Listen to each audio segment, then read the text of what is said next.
Wish you all a happy Children's Day. குழந்தைகள்னாலே உண்மையிலே ஒரு குதூகலமாக இருக்கக்கூடிய வயசு தான் அந்த குழந்தைகள் வயசு. ஏன்னா குழந்தைகிட்ட இருக்கக்கூடிய ஒரு குறும்புத்தனம் அதிகமாக இருக்கும். நம்மளாம் குழந்தையாக இருக்கிறப்ப நான் வகுப்புகள்லாம் நிறையா குறும்புத்தனத்தை பார்த்துருக்குறேன். இப்போ தான் இந்த பள்ளிக்கூடத்துக்கு வந்ததுக்கப்புறம் தான் ஒரு டெரர் மாதிரியே ஆக்கிட்டீங்க நம்மளை. ஒரு 10-15 வருஷத்துக்கு முன்னாடி நான் வேலை வைக்கும்போது வகுப்புலாம் நிறைய காமெடி நடக்கும். ஒரு நாள் ஒரு வகுப்பில் 6, 7, 8 படிக்கும்போது சின்ன வயசு 6th ஸ்டாண்டர்ட் இங்கிலீஷ் மீடியம் நான் ஒர்க் பண்ணதான் நான் எய்டட் ஸ்கூல். அங்கே நல்ல மாணவர்கள் அருமையாக இருப்பாங்க. ஒழுக்கம்னா இன்னும் ஒரு 20-30 பேர் நல்ல ஒரு டாக்டர்ஸாக இருக்கிறாங்க. அதுக்கப்புறம் இங்கே அரசு பள்ளிக்கு வந்ததுக்கப்புறம் நானும் தேடி தரேன். ஒருத்தரும் மிஞ்சி போனதை வெல்டிங் வைக்க, ஓட்டு போடுறதுக்கு தான், அந்த புளிஷீட்டு போடுறதுக்கு தான் நீங்கள் ஆள் இருக்கு நம்ம கைவசம். வேறு பெரிய லெவலில் போகிறதுங்கிறது ரேர் 1 or 2 ஸ்டூடெண்ட்ஸ் எமர்ஜ் ஆகி மேலே போகிறீங்க. வகுப்பில் ஒரு நாள் நான் சொல்லியிருந்தேன், அது இங்கிலீஷ் மீடியம் இருக்கிறதுனால speaking English is made compulsory in that class. Every one was expected to address to converse with others in English. அவன்கிட்ட நான் கம்பல்சரி பண்ணி வைப்பேன். நான் போனாலும் அவங்ககிட்ட இங்கிலீஷ் தான் பேசுவேன். ஆனால் அவங்ககிட்ட உள்ள குடும்பத்தனம் பார்த்தீங்கன்னா ஒரு நாள் 2 பேர் சண்டை போட்டுட்டு இருந்தாங்க.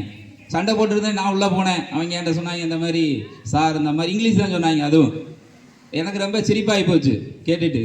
சார், திஸ் பாய் இஸ் உருவிங் மை ஹேண்ட் சார் அப்படின்னா. ஆக்சுவலாக எனக்கு ரொம்ப சிரிப்பு வந்துச்சு. ஆனால் அதே நேரத்தில் அவனுடைய language is a tool which helps one to convey our ideas to others. இன்றைக்கி அதுதான் லாங்குவேஜோடைய ரோலு. நம்மெல்லாம் லாங்குவேஜை தப்பான வழியில் பார்த்துட்டு இருக்கோம். Here nowadays we are treating language, we are looking the language as a subject. அது உண்மையிலே சப்ஜெக்ட் அல்ல. இங்கிலீஷு தமிழுங்கிறது சப்ஜெக்டே அல்ல. சப்ஜெக்ட் அல்லன்னா நீ பாடமே இல்லை, படிக்காமல் அப்படி சொல்லவில்லை. It's a language. லாங்குவேஜுடைய ரோலே என்னன்னு கேட்டிங்கன்னா, நாம் என்ன நினைக்கிறோமோ அந்த விஷயத்தை மற்றவங்களுக்கு கன்வே பண்ணக்கூடிய ஒரு டூல். அதுதான் அது. நம்ம பேராகிராஃப் எழுதுறது, road map, turn left, turn right, go straight, அப்படி தானே? அதே மாதிரி ஒரு பேராகிராஃபை காம்ப்ரிஹென்சிவ் பேசேஜ் கொடுக்குறாங்கன்னா அதுக்கு காரணமே you should be able to understand the contents. அது என்ன கண்டென்ட்டு, நீ என்ன நினைக்கிறேங்கிறத கம்யூனிகேட் பண்ணி சொல்லணும். அதுக்கு தான் நம்ம லாங்குவேஜை படிக்கிறோம். அவன் கன்வே பண்ணிட்டான். அவன் என்ன சொல்ல வந்தாலும் யூசி அவன் சொன்ன டென்ஸு கரெக்டு, ப்ரெசன்ட் கண்டினியூஸில் சொன்னான் என்கிட்ட.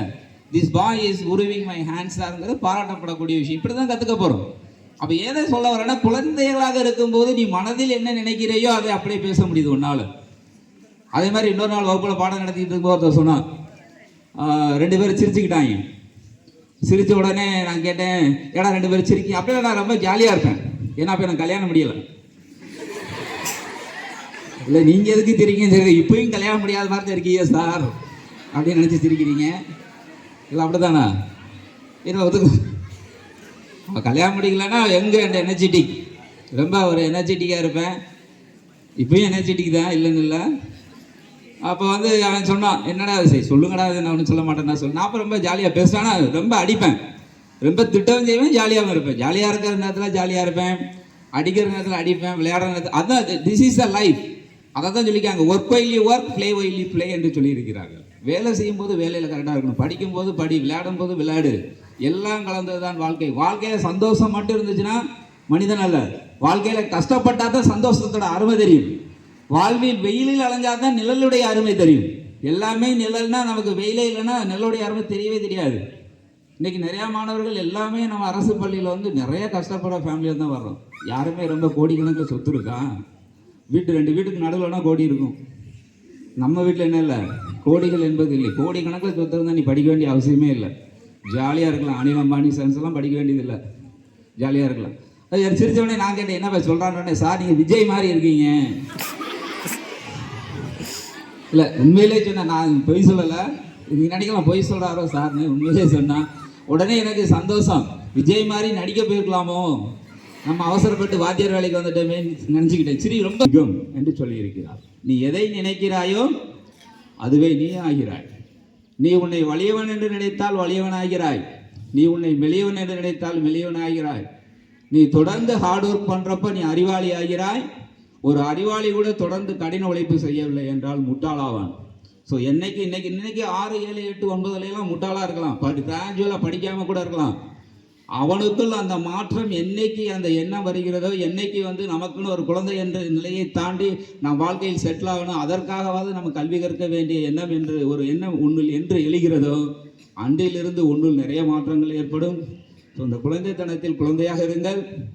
காலப்போக்கில் நீங்கள் வளர்ச்சி அடைந்து வாழ்க்கையில் ஒரு நல்ல நிலைக்கு வர வேண்டும் என்று வேண்டி, இந்த நல்ல தருணத்திலேயே மீண்டும் ஒரு முறை அனைவருக்கும் இனிய குழந்தைகள் தின நல்வாழ்த்தை தெரிவித்துக் கொண்டு காலத்தின் அறிவை கருதி விடைபெறுகிறேன். நன்றி.